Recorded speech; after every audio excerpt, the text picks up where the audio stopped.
Welcome back to Around the World with Dane Waters. I'm your host, Dane Waters, and we're very lucky and honored to have with us today Jason Pack. Jason is the host of the Disorder podcast, a fellow podcaster, and he's an associate fellow at the Royal United Services Institute, RUSI, and a senior analyst at the NATO Foundation. Very impressive. Thanks for being with us, Jason. My pleasure. So, we're going to talk about MENA, Middle East, North Africa. It used to be, I used to say, I've worked all over the world, and I used to say, hey, what happens in the Middle East and North Africa is kind of, I mean, it's probably not nice to say, but it's really a regional conflict for the most part, because I lived in Lebanon for a while, lived in Israel and all those places. But now, what's going on in Iran with Trump and the United States, it's definitely had a global impact. So let's just start with your take on what's happening in Iran and the conflict there. Well, always wanting to put things in context, I would say that the Middle East throughout all of history has been affecting the rest of the globe because trade route through there. And since the end of World War One, obviously, it's where oil supplies for the rest of the world come. And then after World War Two, you have Cold War rivalry with the Soviets and the West supporting different states. So that range of conflicts in the region going to be inherently global is not a surprise. What is fundamentally different is the range of economic disruption that the closing of the Straits of Hormuz has engendered. And we can see the contrast between these two wars, the 12-day war, which the Israelis started and Trump finished in the middle of 2025, and then this sneak attack war, which doesn't seem to have which I find interesting. Maybe people are waiting, or it's so obviously a disaster that it can't even have like a cute moniker of a name, like the Hormuz closing or the War of Austrian Succession. You know what I mean? Like it needs to have a name that's catchy, but it can't because the war for which the Trump administration had no strategic objectives. They seem to have had tactical objectives, the decapitation of the Iranian leadership, ballistic missile factories, command and control, but no actual strategic goals, and hence no ability to end the war while achieving those strategic goals. So it has no name. It seems to have no purpose.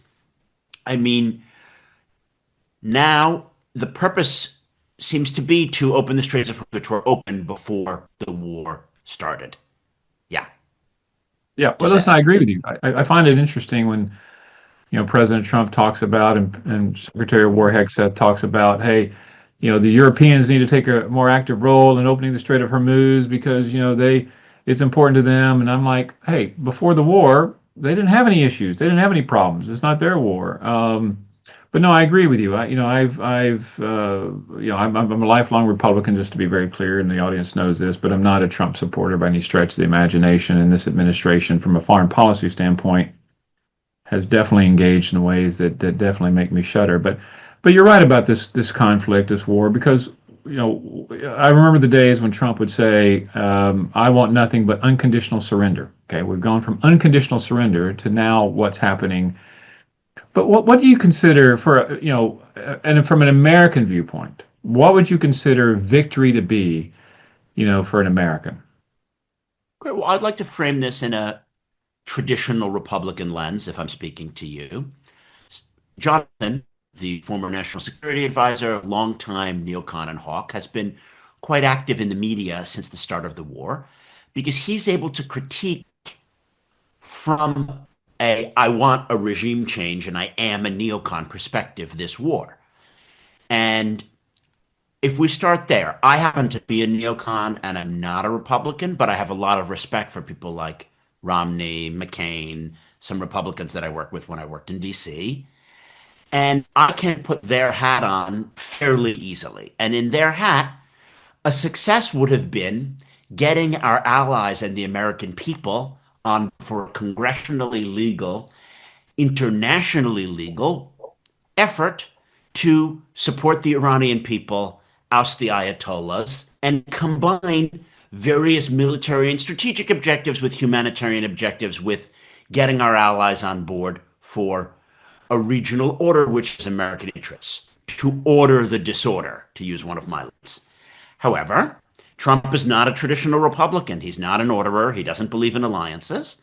And I genuinely believe, because this is the lens through which my previous book, my podcast, all of my work for NATO circles around the idea that Trump, like Orban, like certain other leaders, Bolsonaro, actively tries to disorder the world. So he doesn't care that the objectives might change during the conflict. That one day he says he hates NATO, the next day he likes NATO. Oh, the king is my favorite head of state, but we want to have the Falkland Islands. We are angry at here. Oh, but thanks for letting us use the bases. But no, we wanted to use them beforehand. So I think that an objective, although it's not a strategy, is just to order things. And the hangers-on around the administration appear to be getting tip-offs every time Trump is going to make an announcement. And if it's a hawkish announcement, they buy Brent crude futures. And if it's a dovish announcement, they either sell Brent crude futures or they speculate on the overall VIX and Jones Industrials. And we've seen billions of dollars of movement 15 to 5 minutes before these announcements.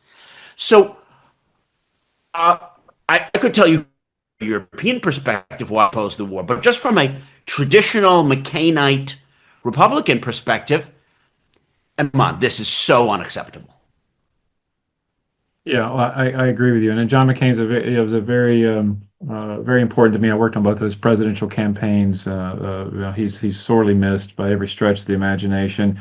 But it's interesting you Do talk you know about. my former co-host then, Alex Hall Hall? I know the name. I mean, I do She's the know. wife of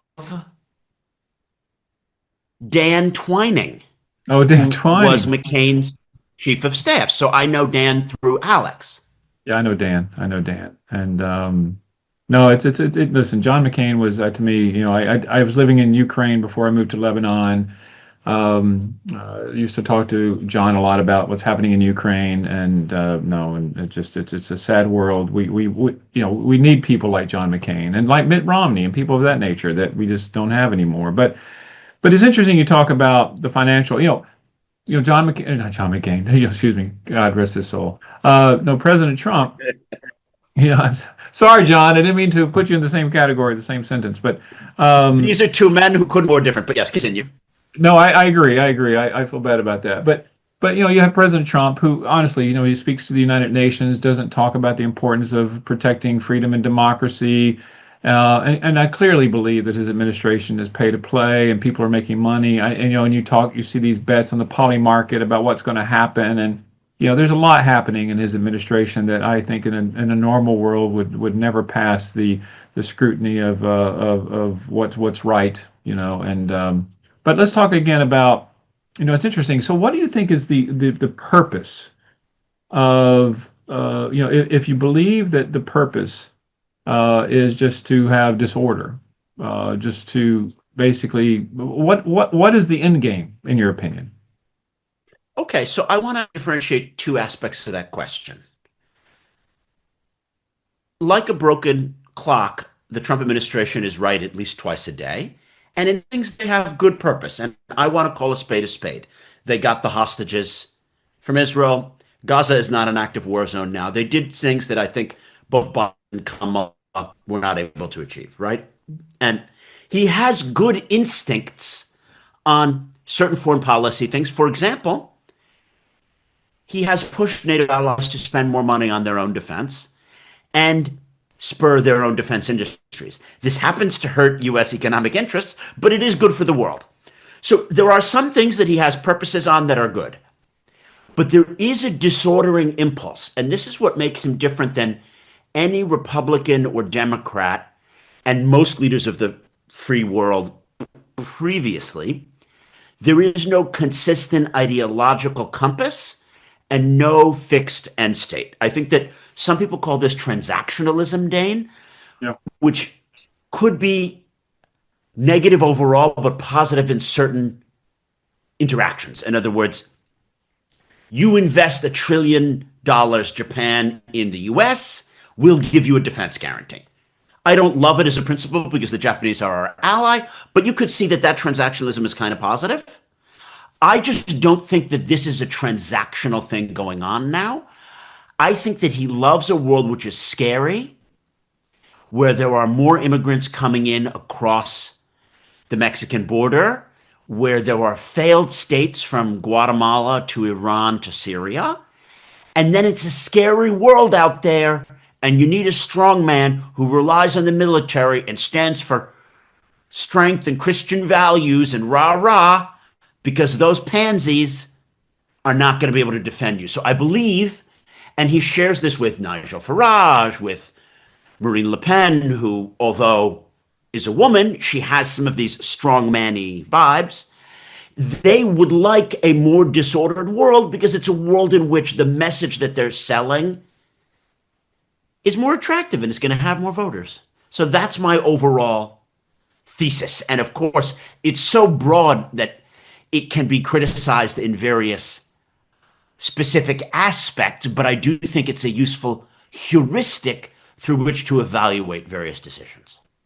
Well, once again, I think you're right about that. I think if you look at Nigel Farage and look at Le Pen and you look at the strong, leaders out there from that standpoint, I think that for politicians, I mean, I do political consulting, and for politicians to win elections, there always has to be a boogeyman. There always has to be somebody to make people scared, and so I think you're exactly right about that. And I would argue that probably Nigel Farage is the next prime minister after the elections in the UK. We'll have to see, but it's a scary world, and what we need, in my opinion, are leaders who bring normalcy, who bring calm, and not just So my issue with Donald Trump, among many things, is the fact that I don't see that him, and he doesn't inspire the world, or Americans for that matter, in many ways, to understand the basic values of the importance of, like, protecting freedom and democracy. I mean, to me, what's going on in Ukraine, the fact that he has abandoned Ukraine, in my opinion,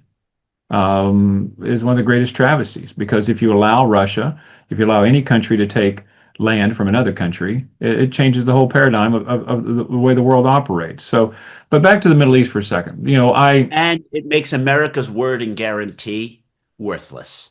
Exactly. People forget we signed the Budapest Memorandum in 1994, which said that the US, Britain, and Russia guarantee Ukrainian territorial integrity. We're not surprised that the Russians break their word, but that we, who've had the power essentially to make this memorandum real, are like, it's not convenient for us anymore.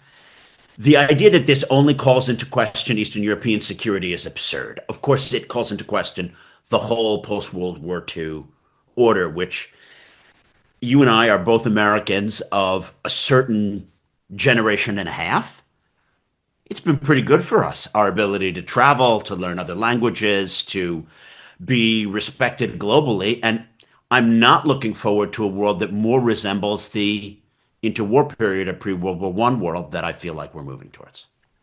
Yes, exactly, and it is interesting that I think that as an American, I mean, the world's different out there as far as the views of Americans. I mean, no matter whether I go to Asia, whether I go to South America, or go to Africa, I mean, the perceptions of Americans has definitely changed, and we are in a period of time. I mean, it goes back to your statement about, okay, we'll do a deal with Japan, we'll give them $1 trillion, they invest $1 trillion, and we'll give them security guarantees. I think the America's security guarantees are not worth the paper they're written on these days. I mean, that's the issue. And from an intelligence, I know a lot of people within the intelligence community, and trying to do simple things like recruiting assets or trying to convince people to do what's right. I mean, they say, "Oh, is America really going to have our back?" I mean, so it has a fundamental impact on every aspect of our lives, and It might be tough to get Kurdish leaders to support our objectives in Iran when this same president let them down and abandoned them to be killed only one administration ago. Right. Well, let me ask you about that. It's interesting because when the Iranian war first started, I mean, there's a lot of talk about getting the Kurds to come and basically help America, to overthrow the regime and do all that. But that dissipated. It disappeared. I mean, there's no talk of that anymore. I mean, what do you think happened? The Kurds, as you said, just said, "Hey, listen, we can't trust you. We're just not going to do it." Well, a lot of what happened is covert, and I don't have information to. I can tell you a vague public story, which is probably partially true. Let's go all the way back to the Syrian civil war. And, I lived in Syria. I did my Fulbright there in 2004 and 5. And I've always had a soft spot in my heart for the Kurds in the Qamishli area of northeastern Syria. Under the Obama administration, there were many failings towards Syria, the non enforcement of the Red Line, which McCain was very correct to call out. And it's one of the seminal moments in American decline, is Obama's error there. But what he did reasonably well was working with Kurds, both PKK Kurds to fight ISIS in Iraq, and Syrian Kurds in Rojava, the area of northeastern Syria, to carve out a semi independent state.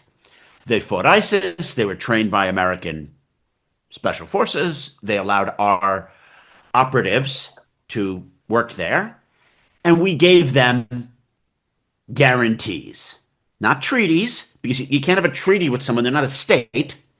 But when Obama left and Trump was in, he essentially abandoned them. And as part of the collapse of the regime of Hafez al-Assad, the Syrian Kurds no longer have their semi-autonomous region. Many of their leaders have been kidnapped and killed, and others forced into exile in Iraqi Kurdistan. How can we now ask people in Iraqi Kurdistan to, in an overt way, support Iranian Kurds in an uprising when they know that the same president just abandoned their people less than 10 years ago?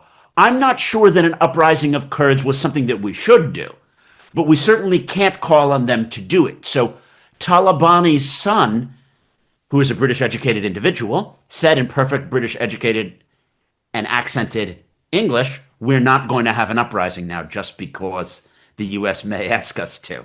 So where we're at is it is difficult to compel people to want to be like you when we have undermined all of our values-based appeals. Separately from that, and I apologize for going on so long, is clearly the intel part of this story was not prepared.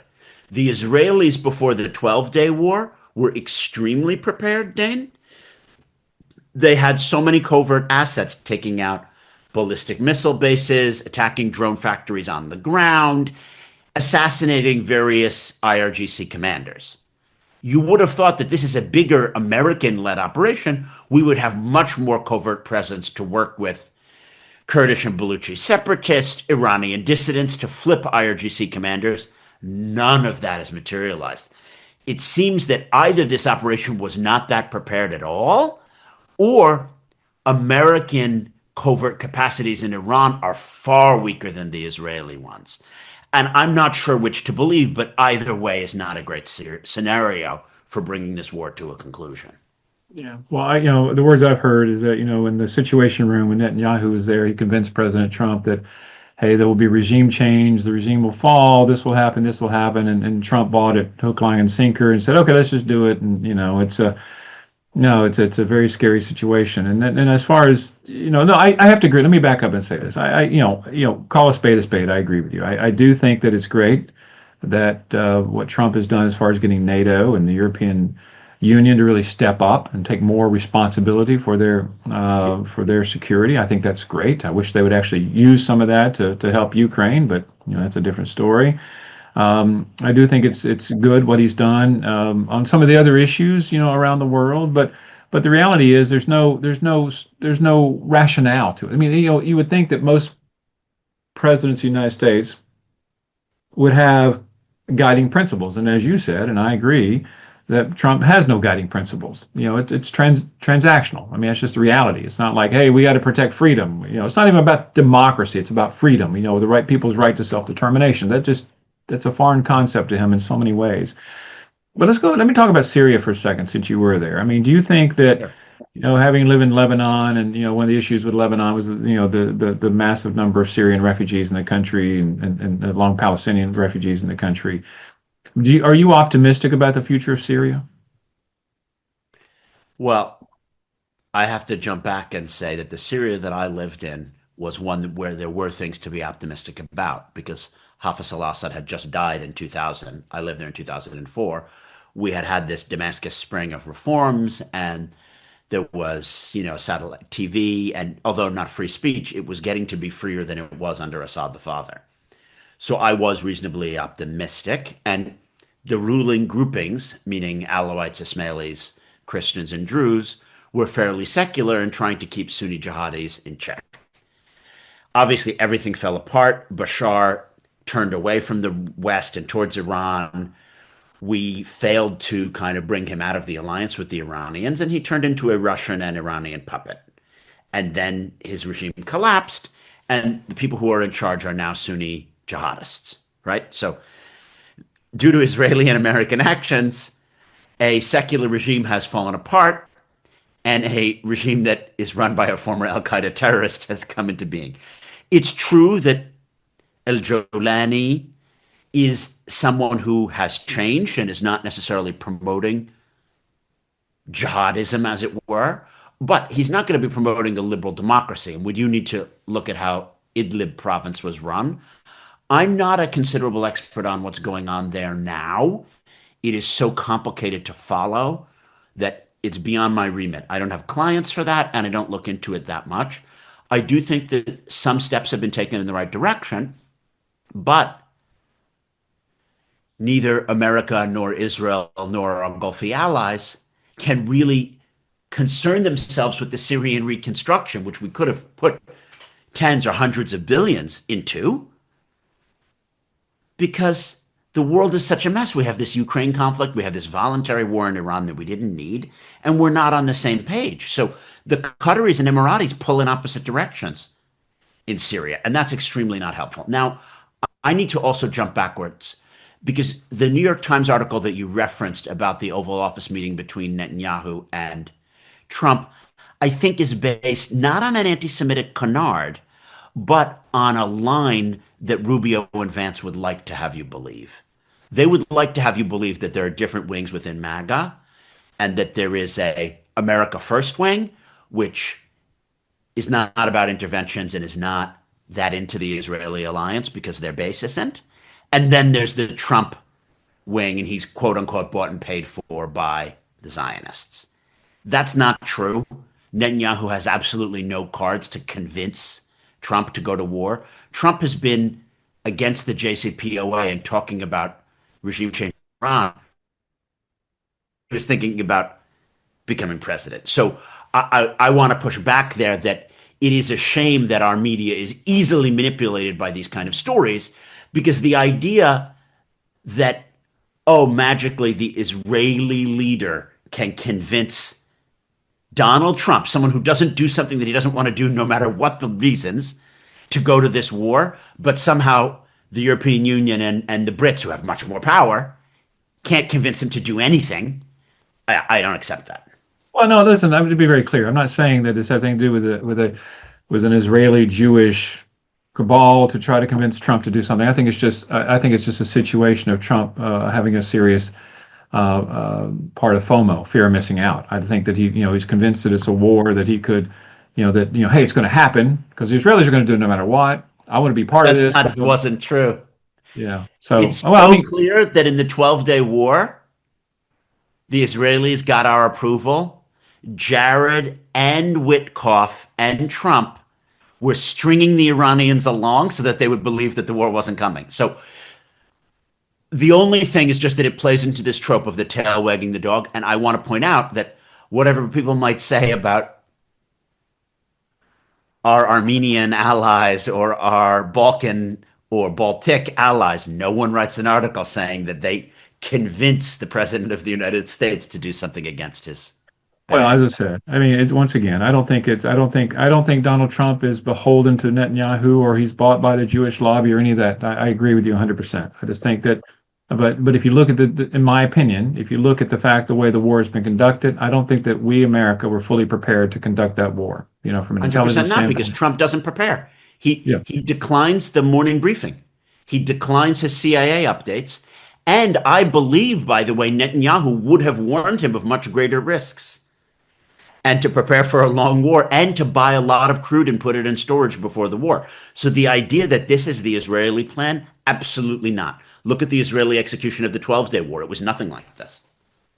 Well, yeah, yeah, who knows? I mean, the reality is that we're in the war now. I mean, we're in Yeah. this war, we're in this conflict. There's no exit strategy. Once again, as an American, I'm not opposed to war. I mean, I'm not opposed to war at all. I'm not. As far as Iranian regime change, I'm on record as supporting it a long time ago, and so it's not something that I'm opposed to. But as an American, what I would expect is that our chief executive would explain to us what the goal is, what the exit strategy is, and just educate us. I mean, what it stands now is that we are in a conflict where clearly there's not going to be regime change. Maybe I'm wrong, but I don't see that happening.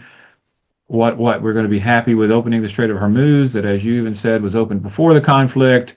Are we going to get rid of is the IRGC going to be destroyed? No. Are they going to stop their support for Hezbollah and Hamas and the Houthis? Who knows about that? I mean, so there's just not a clear, like every president of the United States would say, our victory is X, Y, and Z. Now, there's certain things, of course, he can't say because of security reasons, but it's a constantly changing thing. But let me ask you about NATO real quick because Sure. you're a big guy on NATO. First, what do you think is the future of NATO? I believe NATO is the most successful military alliance in human history, and it has a role now more than ever. We are speaking just one day after King Charles addressed the joint sessions of Congress, and he spoke not only about how the Anglo-American alliance is the bedrock for freedom, liberty, and rules-based international system, but NATO is the shield of those values. NATO is the military alliance on which the world that I want to live in is defended and aggressors are deterred. Trump's undercutting NATO hurts not only NATO and its deterrence capacity, but everything that I hold dear, which is a world where I can, go to sleep knowing that there's not going to be nuclear war and that if there was a Russian cyber aggression in Estonia, it could be responded to and that risks could be shared. I think that whoever comes in after Trump, even if they are a more right wing Republican, a DeSantis or Vance style person, let alone a Rubio who's actually probably just quite center right, will restore the American commitment to NATO.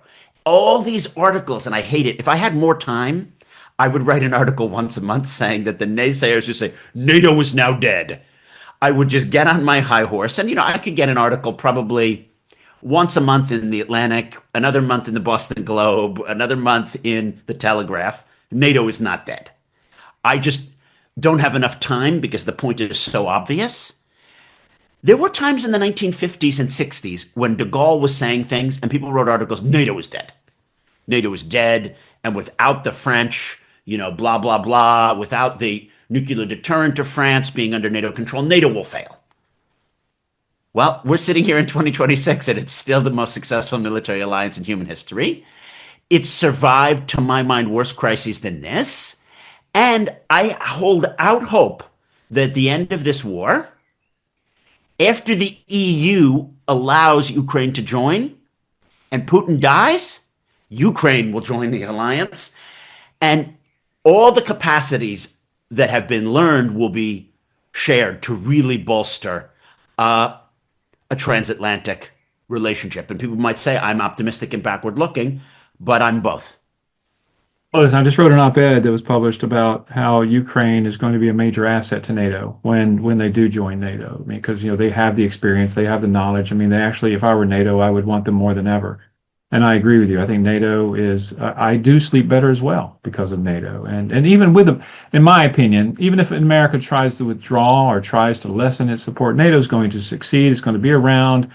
And I think that it's critical for NATO to keep Russia at bay. I just think so. And So. I want to toss something out that I learned from, oh God, and it's Corey Shacky of the, for some reason it's drawing, I can picture being there, but of a Washington think tank whose name is going to come to me. I shouldn't be having such a senior moment as this. Corey You're Shacky, younger than me. You're younger than me. You can't have a senior moment. I know Okay. it's a So, joke. She explained that in 2024, a poll was conducted in all NATO countries of the citizenry. which do you support more? NATO or, and then they named the current president of the country, Obama, Trump, Biden, Fico, Orban, you know, Anderson, whoever, right? In 23 of the 27 countries or something, NATO was more supported and had a higher esteem than the president or whatever of that own country. So the point is, NATO is so popular among the citizenry of the alliance. Woe be it to any British, French, American, Canadian, whatever, who wants to go against it, because it might be one of the only things that Republicans and Democrats are equally likely to look at favorably. I can't think of really any other international arrangement, alliance, or institution. So I just don't think it's gone. It's going to come back. It's in our cultural DNA, I almost would argue.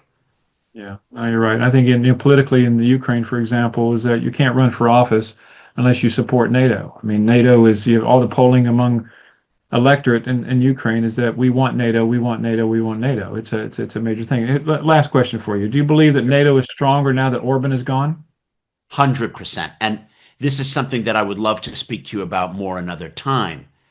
The 90 billion euro loan that Orban was blocking to Ukraine is going to be approved. As you and I are speaking, Peter Magyar, the new Hungarian leader, is in Brussels. This is getting done.